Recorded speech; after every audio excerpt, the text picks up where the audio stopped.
Heavy খেতে হয়েছে। আমটাকে আমি ছোট ছোট করে কেটে একটা পাল্প বানিয়ে রেখে দেব।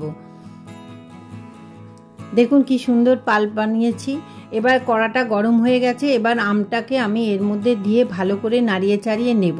আমটাকে বেশ খানিকক্ষণ ধরেই নাড়াতে হবে। এরপর ওপর থেকে দিয়ে দেবো সামান্য চিনি। আপনারা যেরকম মিষ্টি খাবেন সেরকমই চিনি দেবেন। দিয়ে প্রায় 10 মিনিট মতো এটাকে নাড়াতে থাকবেন। দেখবেন এটা কমে এসছে, বেশ ড্রাই হয়ে এসছে। দেখুন কত সুন্দর দেখতে লাগছে। দুধটাকে আমি আগে থেকে ফুটিয়ে ঠান্ডা করে রেখেছিলাম, কিন্তু বেশি ঠান্ডা না, সামান্য ঠান্ডা। এর ওপর থেকে দিয়ে দেবো 2 চামচ মতো গুঁড়ো দুধ, আর দিয়ে দেবো চিনি।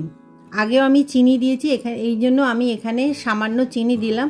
আপনারা চাইলে আপনাদের পরিমাণ মতো চিনি দেবেন। দইটাকে আমি জল ঝরিয়ে রেখেছিলাম। দেখুন কি সুন্দর জলটা ঝরে টাইট হয়ে গেছে। এই দইটাকে আমি আমের সঙ্গে মিশিয়ে নেব। এরপর ওপর থেকে দিয়ে দেবো দুধ। দুধটা দিয়ে ভালো করে মিশিয়ে নিতে হবে।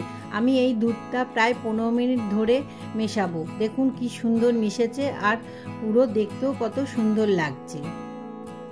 এবার আমি একটা ভাঁড়ের মধ্যে এই মিশ্রণটাকে ঢেলে দেব।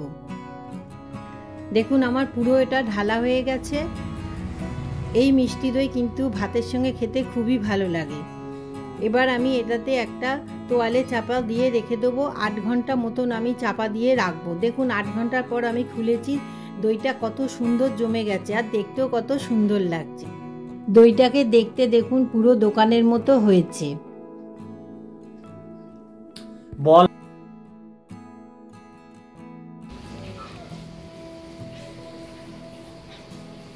দারুণ খেতে হয়েছে। আপনারা এইভাবে বানিয়ে খাবেন, দেখবেন খুবই ভালো হয়েছে।